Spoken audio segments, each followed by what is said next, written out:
kama ne bena occuper c'est vrai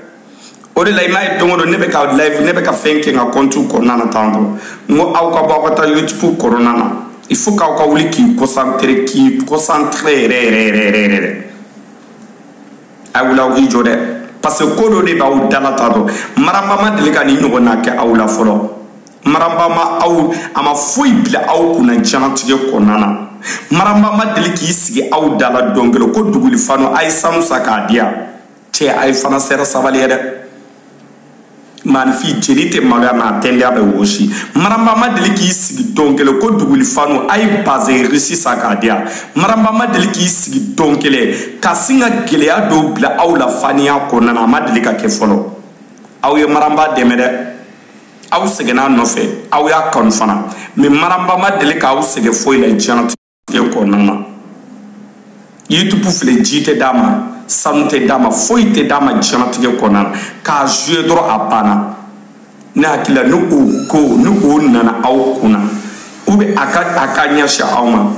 na ma ko ke wallahi ple jam bebe do fa ma dugul fanu bebe do fa awma parce que ba futa do aw fle tato maramba ma foide bla aw kuna ama charge foide bla aw kuna ne madele ka e fro ko maramba be ka fanu accélérer folo madele ka e matikele ma me ada wono dongele akoni be ko kele mi fo duguli fanu ay concentrer nga image ko ko partager akwa nga film partager ko tayo ne be o toro ne me ko maramba di sigle fleta to ko ka duguli fanu bilata to ko cotisation na to ay war cotiser ka dia awta ni war gini ka dia aw duguli fanu yere de ba bu yere makata di maramba ma par plaisir. Elle n'a jamais parlé ça. Moi, jamais entendu ça. Même pas connu ou pas que comme tu as beta misou dama n'a fait un bêta to beta cadeau dama tato et pourtant il canoude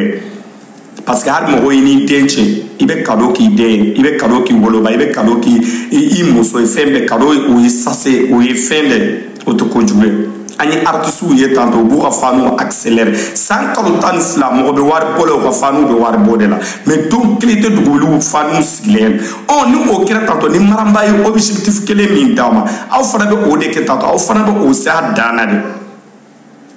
o de kay bo maramba ba bilaw ko ngolo la tanto ko ja nous fle tanto me se kan disi goshini nuye iba kalma mo chama be ni YouTube ko kuma fodoro ba ke fude tan uta jatero be bode tila tan do katemi ibanda la de pourquoi tu nous as harcelé ba harcelé mona on s'en fout de ça maramba il a tout maintenant qu'est-ce que ça non c'est pas ça oteo harni alay jiawari bede di maramba ba to ka jama kse dama ka sojo sanu dama tato c'est pas ça afana ka aru korna na mago ko do de da o kay aw dugul fanu yere de ka imagine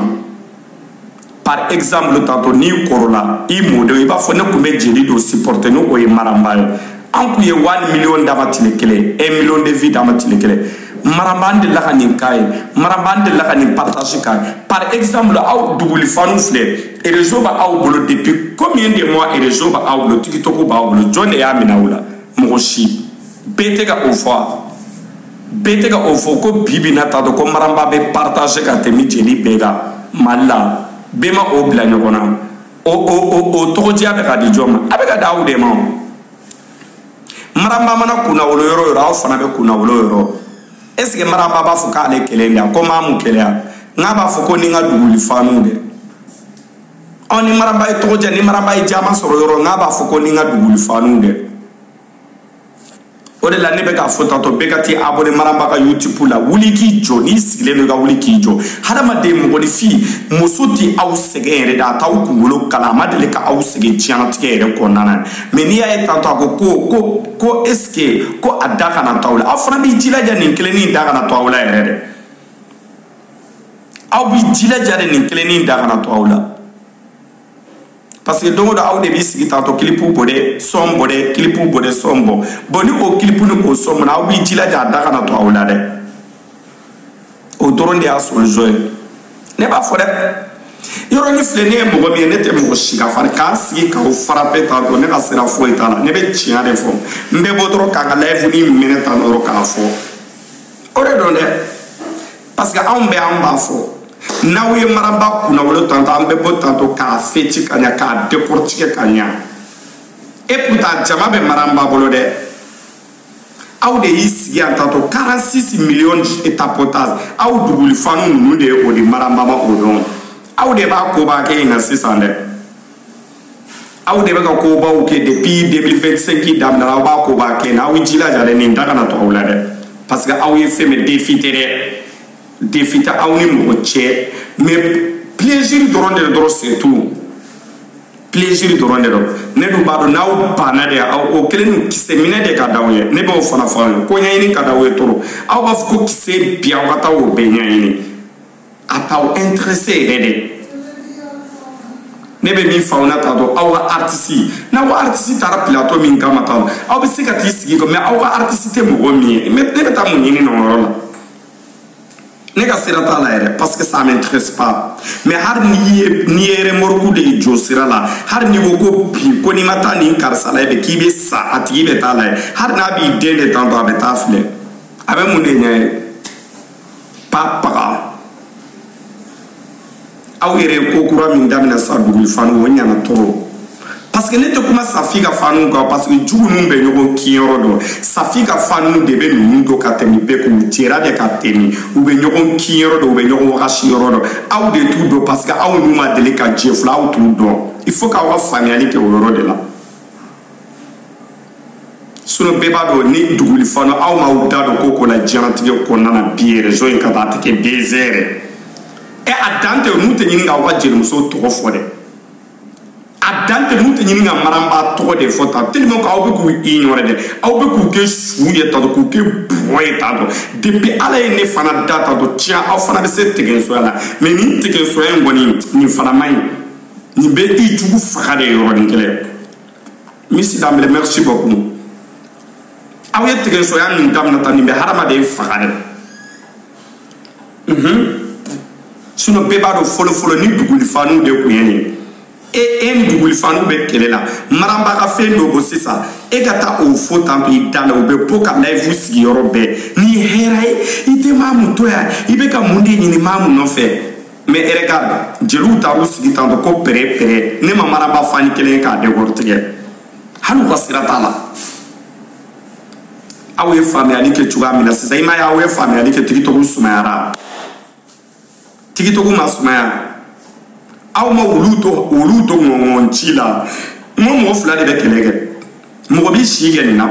mo bi shige do ngodi patanto i fatanto mo bi shige na mamu sege na mamu donata elle n'a pas besoin de ça a besoin de joie de vivre la dora bana ka kulenge o ke dora wa ni takne nu ke dora bana aw ka ta YouTube ko na wa ka partager ke maramba takara de kaba ako kata ko flega aw be maramba mi no fe folo o de ko be frapu ni fengo ni o ere ta ke tuguni bi ere mi damuna tuguni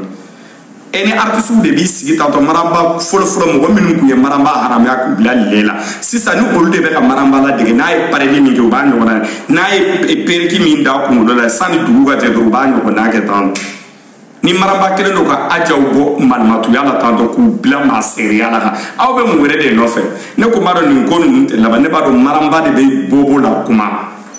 abisie e ba kala ma ko nu bana ka ba ni sigi to ne klara ni ko nu na pepe ni ko nu bana ka ba abana pe fo ite ni ko fetu ay sigi tabo wali sekri maramba ga ni afisi mi borasa bo matabo Facebook ka ne patri matabo maramba ga kontuga ntado afisi mbora yoro je sais pas muri la doronya nga WhatsApp go ne ere ko tena live si mais tellement qu'on contana une joie la diara un tron parce que je suis prête du tout nous kosko nous ndekade an ko be ka dongele ni ngono do inde suite là moi je pense que maramba ere ko be ka rigola avec les gens ja sérieux re ko o temina du fanu ay wuli ki jota to ne mi fotanto ne ko ni mi fotanto wal se ki maramba ga ko min wondo ni tiande ko ku yore depuis ala en damade le ka nyu ko folo depuis ne yere nganyana ma ko nana ne ma dele ka nyu ko folo bo a nyu mo ne ka be ke tuguna be saka ka be ke tuguni mais ne ko ma dele ka nyu ko folo parce que maramba ya ka diamatigé pe ngo aye ni ko inke di jamais aya ke nyogonte nyogoma ngo depuis ala ni dande ne ma de ka nyo ay financement min kala ta non millions de millions gonteo millions de millions amande le ka ke folere. Il a fait tout. N'a pas tant à double fond, mon ami de Congo, de Harkuma d'air était sur la joie de vivre bolo. Mais n'a pas tant n'a sur la clip à la soin. Au bi gila de tant, au bi concentrer des tantôt. Au canal à Tito Ka folle de Fawaga 1 million sur Kumami. Now you also come out and partage une film d'âme, challenge une film d'âme. Mais au gato barala, on a pressé.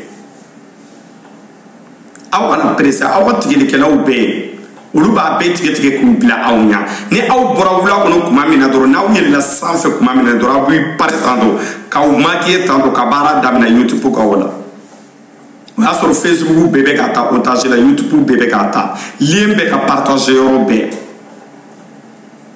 parce que maramba diyan bɛɛ de sigilen don ka maramba kɔnɔ i b'a kalama mɔgɔ caman de diminen don bibi na bɛɛ b'a fɛ k'a ka mɔnɛ bɔ bɛɛ b'a fɛ k'a ka dusuma ka sira tɔɔrɔ dara famille o famille la mɔgɔ mɔgɔ ka famille bannen na tan don u buruju u bɛɛ sigilen don ka maramba de kɔnɔ bi bɛɛ dɔw yɛrɛ ko tantɔ ko hali ni olu ka diɲɛlatigɛ bɛɛ de bɛ bɛn maramba ka nin ko in na tan ko ni maramba ye kilibu bila fo dɔw bɛ ban gosi dugumala la dɔw bɛ kasi dɛ ko alu mɔnɛ bɛ olu la ko ils sont près de tout ko fɛn bɛɛ ja ko parce que u baw ni n'aw faw na n'u ma fɔ ye k'u pɛrɛnnen don diɲɛlatigɛ ko bɛɛ kama maramba ye awa k'u san fu t'a dɔn yɛrɛ mɔgɔ k'a dɔn k'u tɔgɔ tɛ foyi jamutu i san ba de mais u bɛ maramba dɛmɛ des gré des forces ko in ma nɔgɔ dɛ. Aya jate mina ay imagine ba ni maramba yi live minɛ sisan a bɛ taa di k'a la fɔlɔ olu kun tɛ kɛ o tellement ko juguya kun fanga bɔyara mais bi hadamadenw de ye faamuyali kɛ bi u y'a dɔn tantɔ nin den filɛ tantɔ an kun bɛ ka bi a kan dɛ an kun bɛ k'a kɛ tan parce que i b'a kɛla mɔgɔ jugo i b'a dogo dɔɔni dɔrɔn dɛ maa jugo i b'a dogo k'a dogo jugo bɛ kila i la sinon fɔlɔ n'a kun bɛ fɔ dɔw ma tantɔ ko dame silencieuse bi olu kɛla dame de la parole ye bi olu kɛla dame journaliste ye bi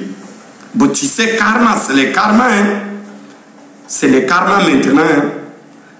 a kun bɛ fɔ mɔgɔ min ma tantɔ ko daba tantɔ k'a jamalen don k'a bɛ bɔ kuma bɛɛ a ka kuma ka ca tantɔ bon sisan bi o de tɛ ka olu kɛ bi min kun bɛ ka kɔ n ko nin ko sugu ninnu ye karmaw de n'i bɛ nin ko in kɔnɔna na dɔrɔn i bɛ da ala ko la dɛ wallahi bila n'i b'a suyi ka ɲa yɛrɛ wali seki tɛ wali seki yɛrɛ filɛ tan hali wali seki dama dɔrɔn o ye kabako de ye fɔlɔ a kana don yɛrɛ kɛ a kana surtout wali seki ɲa yɛlɛlen don komi kalo maramba ɲa yɛlɛlen ninnu fila bɛɛ de ɲa jalen don ninnu bɛ se ko min na ji n ko ninnu fila ɲɔgɔn bolo n'o kabako dan n ko hali ka ti n ko kabako dan de don ne de y'a fɔ kabako dan n'a ɲɔgɔn tɛ na kɛ diɲɛ kɔnɔ maramba ni wali seki ka di o tantɔ o tɛ dugu wuli ya o tɛ diɲɛ wuli ya Sidiki Diabaté ni maramba ka di o tɛ diɲɛ wuli ya e cɛ hali a ma se yɛrɛ i ka o commentaire parce que ninnu fila bɛɛ de bɛ se fɛn filaw bɛɛ bɛ se tan dɔ parce que u bɛɛ b'a ale ko kabako dan de don ala k'a dɔn yira an bɛɛ ɲɛna le 19 ye rendez-vous ala ka le 19 yira an bɛɛ la wallahi bila aw b'a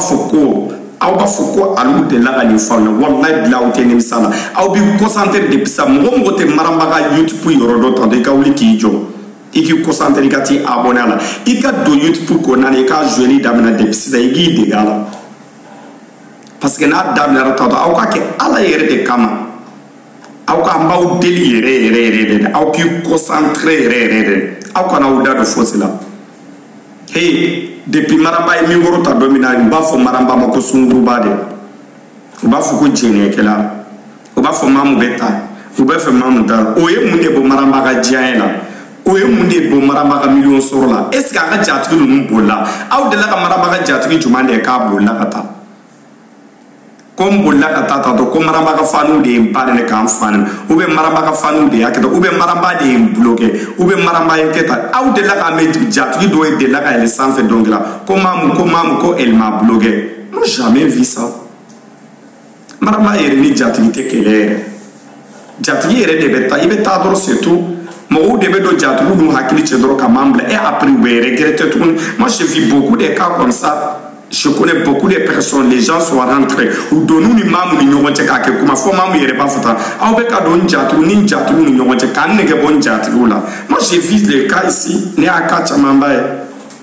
Mais n'i bɔra maramaba kɔ dɔrɔn i bɛ kɛ pɔnpɔnpɔ dɔ de i bɛ kɛ faden sago de i bɛ kɛ jugu i bɛ kɛ ngo i bɛ k'i ba sinamuso sago de. N'a y'i bila o de la maramba kana gɛrɛ a la. N'i ko k'i bɛ gɛrɛ a la ou bien i n'a kana nɔrɔ ɲɔgɔn na. Kana k'i ka artiste ye parce que n'i y'a bila tan ni mɔgɔw y'i dɔn ni maramba tɔgɔ de n'i ye maamu bila fo k'i sa i tɛ da dɔ to i tɛ kɛ fɛn dɔ kana dan dɛ walayi bila i bolola nafolo bɛɛ tatɔ i ka diɲɛ bɛɛ bila ɲɔgɔn na walayi bila a tɛ marché a tɛ marché parce que i b'a kalama diɲɛlatigɛ buna hadamaden mɔgɔ y'a kɔnɔ jɛ i ye ne bɛ ninnu dɔn nin ye mɔgɔ dusuba de a dusu ka bɔ parce que ne bɛ yɛrɛ bila a place de la. I bɛ mɔgɔ dusuba o mɔgɔ dusu yɛrɛ mɔgɔ dusu ka bɔ a dusu ka bɔ yɛrɛ de a ka kɛlɛ a bɛ kɛlɛ kɛ tantɔ mɔgɔ jugu tɛ mɔgɔ kɔnɔna mɔgɔ tɛ a t'i ka ko minɛ a b'a yɛrɛ de d'i ma a b'a yɛrɛ jɛ a b'a bila a kunkolo la tantɔ an jɛra tantɔ n tɛ foyi n tɛ n kɔnɔ juguya ye o la n'i ye o tigi kɛlɛ dɔrɔn i bɛ malo ne ye mɔgɔw don ye tantɔ olu bɔra maamu ko tantɔ hali a ka visibilité avant ni min kun ye mun ni mun kun n ko i b'a kalama mɔgɔ tɛ se ka ko diya mɔgɔ bolo ka maramba fanu bɔ. Ala ye o k'u yɛrɛ k'i ka ko diya i bolo tantɔ mɔgɔ t'u bolo u tɛ sɛgɛn yɛrɛ yɛrɛ kana da video ma dɛ e ka taa video den 20 kɛ o ne y'a dɔn prince ka anniversaire la maramba député ni prince compte 3 de bɛ ne bolo mais hali ni ne ye video 10 de kɛ journée kelen kɔnɔ tantɔ u tɛ sɛgɛn i b'a kalama ne bɛ mɔgɔ tester de k'a lajɛ o. Courage min b'u la diɲɛlatigɛ awa hali ni maramba ka video de hali n'a b'i ka video duguma de dɛ fo sous-sol da dɛ maramba fanu bɛ tɛmɛ video 100 bɛɛ la tantɔ ka taa maramba ka yɔrɔ de la tan a ma besoin yɛrɛ i k'a layɛlɛ u bɛ jigin fo duguma ka taa ye o ye kanu de ye o e hakili la ko e b'a kɛ de kama e tɛ ko ye i bɛ ka min k'u ka artiste ye dɔrɔn u bɛ k'a kɛ o de kama c'est tout hein. Sinon c'est pas toi ni ko ko e cɛ ma fisa n'u cɛw ye i ma fisa n'u den cɛw ye i ka cɛɲa tɛ i ka foyi tɛ u bɛ k'a kɛ kanu de kama dɔrɔn a banna o de la n'i jamana dɔrɔn u b'i bila ne b'u dɔn ne gɛrɛl'u bɛɛ la bon fani ninnu bɛɛ bɛ taa fani 3 de bɛ tiktok kan nin jogo kelen in b'u bɛɛ la n'i b'u ka artistes fɛ u t'i fɛ dɛ u si tɛ mɔgɔ si fɛ fani ninnu 3 tɛ mɔgɔ si fɛ dugukolo in kan u tɛ mɔgɔ si de fɛ u t'i fɛ yɛrɛ de wallahi fani i kana da i ka faniya ma dɛ jɛkulu 3 ninnu filɛ parce que ne kun ma gɛrɛ maramba fan dɔn n kun tɛ olu dɔn mais ninnu filɛ tan n'i yɛrɛ kɛ kamani ye tantɔ k'i yɛrɛ kɛ pan kama ye tantɔ k'i yɛrɛ kɛ k'e ɲɔgɔn tɛ tantɔ ko e de fɛlen don tantɔ u tɛ kuma i fɛ o u t'i fɛ koyi wallahi bila u t'i fɛ.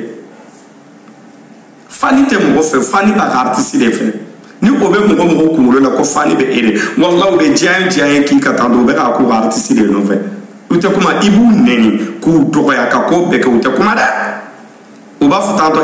ni maa mun tɛ tantɔ e bɛ se ka fɛrɛ ne ma ta ne bɛ n ta e fɛ yan fani bɛ o de bila a kunkolo la sinon an ma fisa ni mɔgɔ si ye u b'an ka fɛnw tapoter u bɛ keriw d'an ma u bɛ fɛn caman kan est ce que an ka fisa n'u yɛrɛ est ce que c'est obligatoire u k'a kɛ yan ça c'est pas obligatoire u ka téléphone de u ka téléphone u ka forfait n'a diyara u b'an bloquer tantôt an bɛ se ka mun de b'a la pas paga foyi mais an bɛ ko diya ɲɔgɔn bolo dɔrɔn c'est tout.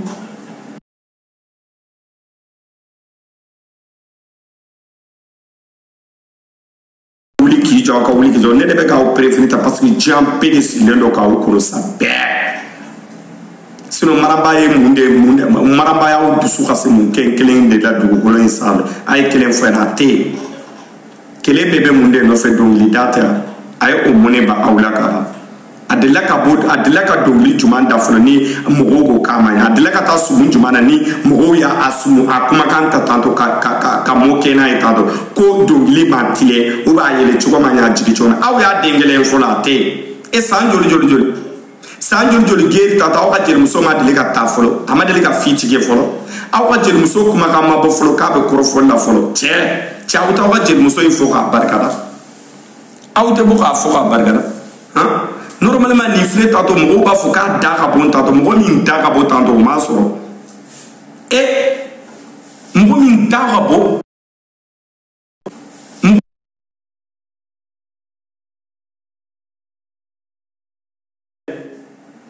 diam bebe ka kule o de to la bi o de be mobili bamara la bi o de so blini ka so belebele ba jobi o de kelen do ka santé tato ka parele ko jori jori ge ay monde monnaie tawla ay diamone ay monnaie bawla europe amana ta jamana jamana be monnaie bawla na tara sumungero la be monnaie bawla aw ma dele ka jora goro pareli maquillage fempe mo sima dele ki sigi tanto ko maramba ga ni fema abe war mi do la c'est pas petit abe war do la de abe oke munde ka na ya dia tanto abe sika jugu sago boki sans fouin abe sika bo tanto a jugu sago la ma tanto abe fini la sa do tanto fini langolo do tanto kata sama quasi langolo kata de tombe e periki no role do tanto kata tanto parce que abe tan que abe war potoro mais ateso oma parce que aba bla ko kan ba o be mbolo ne mamumbe shinko ngona bi c'est mieux que nan kanu ba o la kasi fadin kenega toujours obe jelo kumulo ta ko fanu te malo e rezoga o de la maramba ka fanu ma malo depuis que les dames na fo ko que les bana donc que les maramba ka fanu ma uma poto taper roshi jambe au plano ay ta ka image ou ta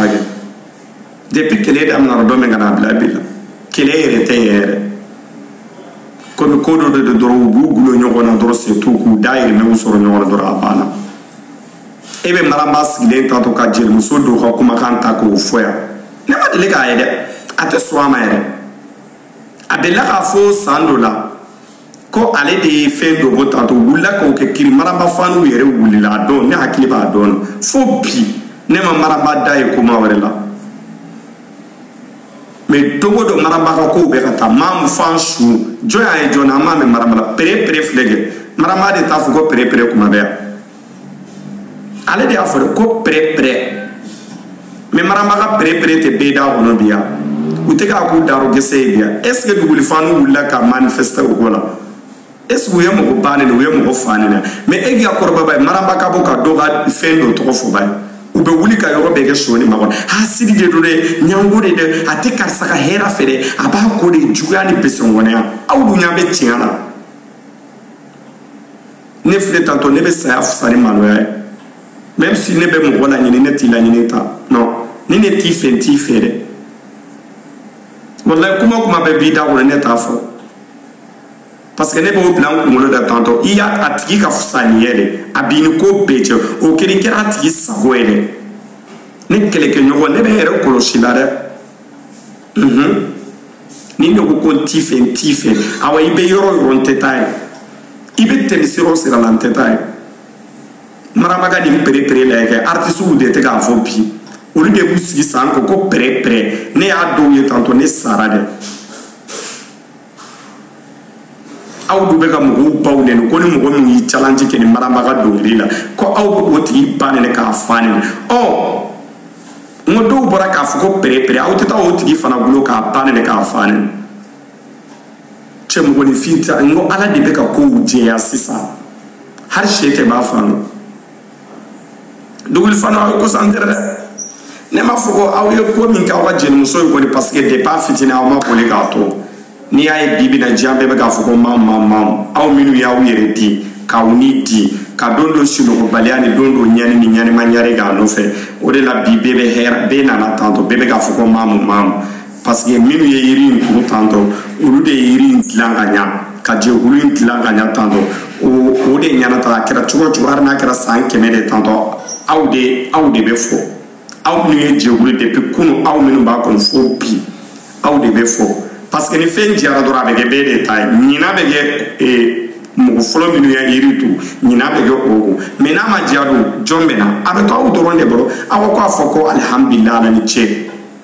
awo ko ala foka barakara parce que dongo do mo kura de be na waje bulu ka dam na tanto aba jebulu sumalendo ne tawne gene akwa jebulu ka di trop parce qu'il y a pas insulte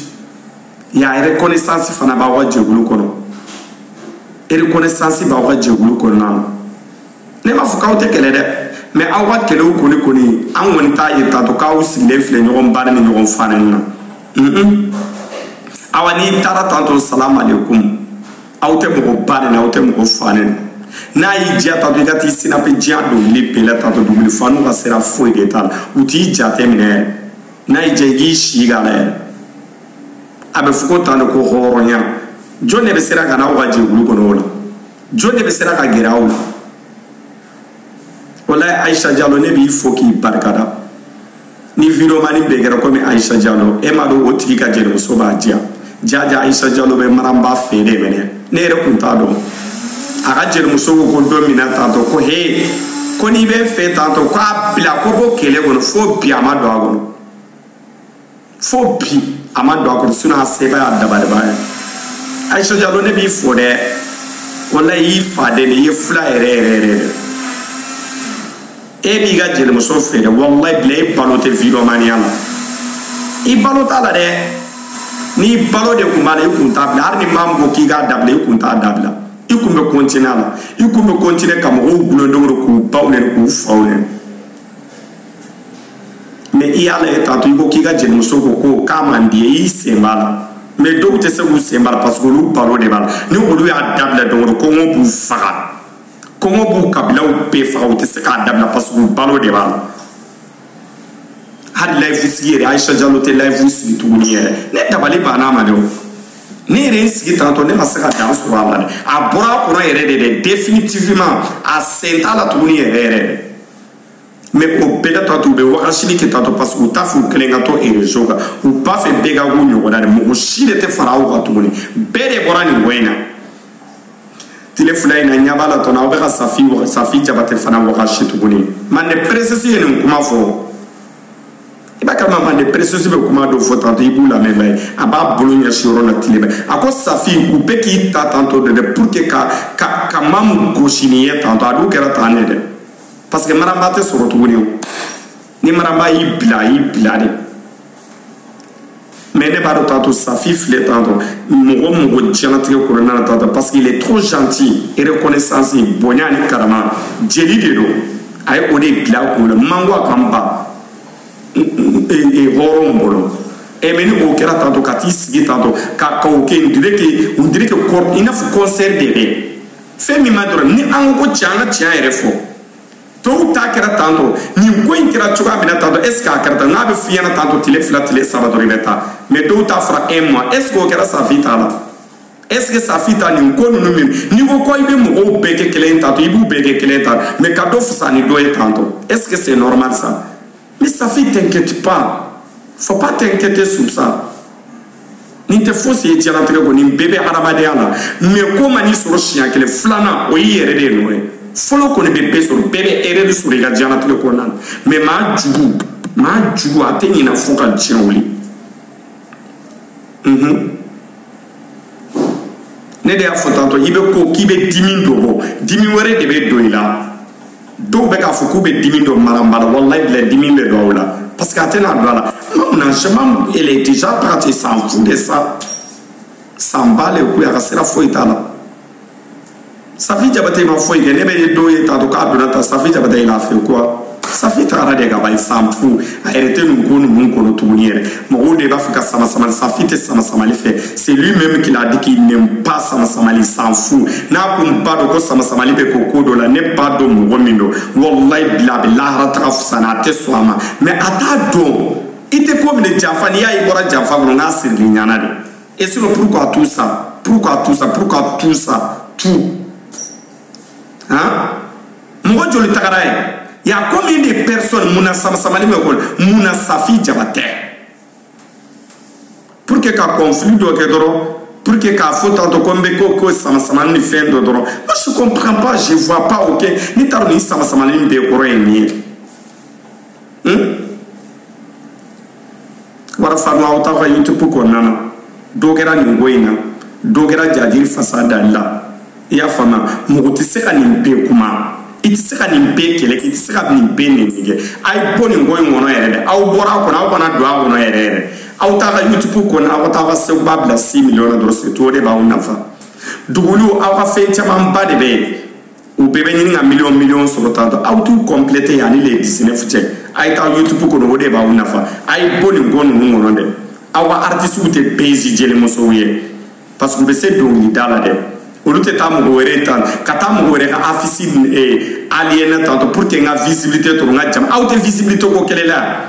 ni maramba ko kale be visibilité ko kele de ke TikTok ko wallahi bilane ta to bon da parce que ne bo bla o tigi la do mada to ko yere de kala la to gerende do mangoro gerende ati ko yo ede mo je artiste ko fi mo be scanner do artiste bo ke ni ga fierté de tanto ye mangoro gerende ye ko yo de ite foi kala manje ngono artiste ka ko ga disu go shin miesa par exemple maramba fle malla sa abe sumu soro kuma be. Merci beaucoup. Avec Soumou Soro, avec ta Soumou qui avait ta Soumou privé qui avait voyagé avec ta Kounou qui est en tout c'est pour des artistes. Mais vie, ne me sert à 10 millions sur c'est ça la main galère. Mais il y aura même bloqué pour ça. Soit même un couchi qui c'est ça. Et bien 10 000 personnes ben année là c'est ça. Ou bien ma fouko doga fa fukali ben bolomba jouer ça 10 000 personnes et après ça ni clair ni nga le téléphone tigre 10 000 bébé tout ma voilà bébé tout ma voilà. Mon affaire de l'eau. Mais Maramba Flessa avait à soumettre que ça avait 10 millions sur avec 20 millions sur vie et vie est en tombé mon dédé ma papa. Peut-être 200 € à 100 € et naturel 200 € vie et tchalema neya sur Facebook je n'ai même pas à manchal et après à la fête il est bas la face et même mon sur papa. Peut-être 200 € on va donner biga on blaire les joga. Biga on blaire les réseaux sociaux ils s'en fait. Ambeko nous TikTok bedo tout. Artiste yere yere ketata artiste fle maramba fle tato ni meshi mi fle tato harni mo million kelen de maramba fle ga YouTube ko tato e aga Facebook yo kabla TikTok ni meshi perki mi fle ko la vie war tena ni sore o ko mala réseaux sociaux mo ye danga de onde ya no bu ga jana tige ware be de ma we donde dima pourcentage fitin doronde be dima do abana. La vie est blanc ou la vie est faite. Mi pareil tout programme contrat biga artiste bolo avec contrat chien avec kata jatu parobo avec war mine na tanto avec do va fa alamité mais vie arni mo tande tara la flette tanto aba na fatala au ko do yere kulo kala o ko nu na parce que mbado do bena sama samali ke tanto ku bena sama samali ku ni safi jabatele ni wala a que vie est ignorée. Vie est ignorée. Vie est ignorée. C'est beaucoup la maramba au gauche, la maramba coromatier la plateau. Oui, maramba n'est pas mon modèle. Donc, on doit te dire à fait donner maramba coromatier plateau là. Et ni plateau qui est coromatier les euros de c'est ça. Kati si tanto auto kuma mali actualité au Ghana, auto kuma mali au Ghana, faut dire har fanu, har commentaire, har tigeli kelaou. Har aminu be live sigi tanto be tout sigi ka débat ka onga o mon plateau soudé depuis plateau qui era tanto plateau nundo barga ma banera ne plateau kelen do de aimer malla nimba do o salfu ni sira ka plateau ne be olu de patike ne ma de ko lu sigile mo chromatique la tiktokeru commentaire de ku be ka chromatique de franchement moi j'ai trop aimé wa plateau ko regarde parce que sira bene la yele toro abene la yele to surtout na be mo filet tanto ne be yele na ma fa ko ju ko magano surtout do mi yema de presence photo bo do mi na ne yele la fo an ko no de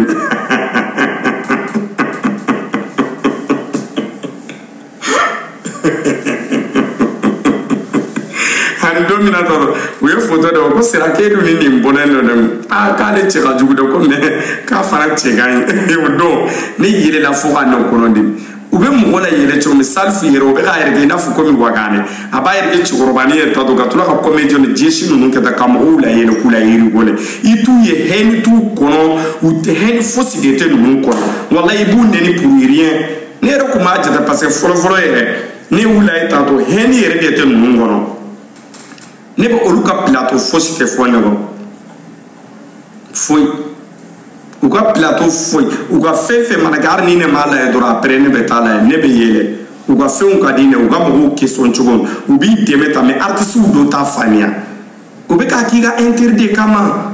u bɛ ka kɛ o de kama mais dɔw t'a faamuya dɔw bɛ dimi tantɔ ne ko Mali Europe taw filɛ kɛ olu ta ka jugu cogo u bɛ débat kɛ ka débat kɛ tantɔ f'i dabali bɛ mais africain yɛrɛ de avancé ne ma nɔgɔ diɲɛ kɔnɔ i mana ko ko daminɛ Afrique tantɔ u b'a tiɲɛ i bolo bi ka ninnu bila olu ka gosili la bɛɛ b'i fa aw ɲɛna a ye continuer ka taa dɛ a ye continuer aw ka artistes ka fɛnw kɛ c'est tout comme ko Lafisi Alo o ye Lafisi jumɛn dɛ Pulodem o ye affiche jumɛn dɛ ni affiche sɔrɔ n ka WhatsApp de kɔnɔna na ko soyez prêts a filɛ na n ka yira aw la aw k'a lajɛ ka ɲɛ filɛ ko bientôt dɛ aw y'a ye an t'a dɔn Maramba bɛna ko min kɔni kɛ tantɔ bon je sais pas moi je sais pas a kɔni ko ko soyez prêts bientôt Maramba et Wally Seck aw kɔni bɛ min kɛ dɔrɔn ne yɛrɛ bɛ tila sisan n b'a bila n ka compte kɔnɔna na soit sini ni perela kuma min na n force bɛ na tantɔ n b'a bila tantɔ k'a bɛɛ bila ka ɲa aw bɛɛ ka taa ka partage kɛ yɔrɔ bɛɛ aw ka Maramba partage yɔrɔ bɛɛ ni min filɛ tantɔ aw k'aw ta kɛ nin ye dɔrɔn a banna aw ka nin affiche ninnu bila aw ka duguli fana aw k'i prétendre peut-être ça va être clip a bɛ se ka kɛ clip ye e ma Maramba bolo kɔrɔ t'ale yan aw m'a bolo kɔrɔ t'ale yan aw yɛrɛ y'a bolo aw kana sɔn a bolo in ka jigin dɛ aw kana sɔn a ka jigin yɛrɛ dɛ tellement qu'il y a bolo in kuru tantôt k'a kɔrɔ tantôt c'est qu'il est prêt à prendre du tout a bɛna kabako a bɛna kantanbaw de da kari depuis ala ye nin da dɔ min na nin ma deli ka ko dɔn nin ma deli ka Mali drapeau jigin ji la e bɛ Maramba ye talon froissé dɔw nata talon kuntanw tantôt même pas 100 €, 50 € tantôt la chapelle tantôt ka taa talon 100 € e ni ala tɛ artiste ka talon yɛrɛ ka froissé tantôt talon ka kɛ tantôt on dirait qu'il n'a fɔ k'a dilanna ka bɔ usine il n'a fɔ ko talon tantôt n t'a dɔn n b'a fɔ i n'a fɔ k'i y'a bila barama ji wulilen de la tantôt ka o dɔ ta talon yɛrɛ depuis wolola tubabu musokɔrɔba n'u ka talon minɛ u bɛ t'u fili poubelle la tan dɔrɔn talon yɛrɛ man ko tiɲɛ fini bɛ froissé fini bɛ se ka froissé moi je peux comprendre mais talon non i b'a kalama nin bɛɛ tɛ se ka kuma sa n'i ko k'i bɛ nin bɛɛ kuma dɔrɔn dusukasi yɛrɛ de b'i ni tigɛ diɲɛlatigɛ kɔnɔ o tɛ min na artiste minnu b'a fɛ ka avancer an ka o artistes commenter dɔrɔn a banna min t'a fɛ ka avancer parce que don o don e bɛ jugu sagoya ko kɛ de la mɔgɔw da la a tɛ ɲuman yɛrɛ de kɛ pareli la yɛrɛ n'a bɔra bi i n'a fɔ n'a bɔra bi i b'a fɔ ko non non i n'a fɔ kunun ta yɛrɛ de ka jugu ni bi ta ye n'a bɔra bi fana i n'a fɔ ne yɛrɛ ye nin talon ye tantôt k'an dusu ci an kɔrɔ tantôt tellement ko an dimina tantôt n ko n tɛ n da don a la yɛrɛ parce que i bɛ kuma buna hadamaden na dɛ n'a bɛ don a kulo wo kɔnɔ tantôt ka ban i bɛ kuma mɔgɔninfin fɛ de n'a bɛ changer n'i kumana fɛ bi a bɛ taa dɔ wɛrɛ kɛ tuguni min ka jugu n'o ye hadamaden mɔgɔ tɛ se ka nin bɛɛ kuma ne tɛ n da dɔn nin ko ninnu dɔ la tuguni parce que o de bɛ k'a caman tantôt i bɛ kuma fɛ bi a bɛ taa pareli jugu sago dɔw kɛ tuguni min ka jugu n'o ye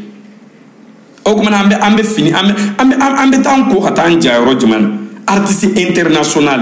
worobu 10 €, 15 €. E bɛ taa worobu minnu yɛrɛ tantôt ka taa ceinture juguba dɔ siri cɛ la mɔgɔ artiste yɛrɛ bɛ o kɛ a ka worobu dɔ ka taa ceinture o tuma na pantalon de don wa worobu kɔrɔ ye mun worobu kɔrɔ ye mun mun na i bɛ taa ceinture siri worobu kan mɔgɔ bɛ se ka nin bɛɛ décortiquer n'o nin ye mori dan de ye tantôt i b'a kalama komi i b'a kalama n'u b'u ka jugu sago ko ninnu dɔ la dɔrɔn aw ka ninnu to yen dɔrɔn a banna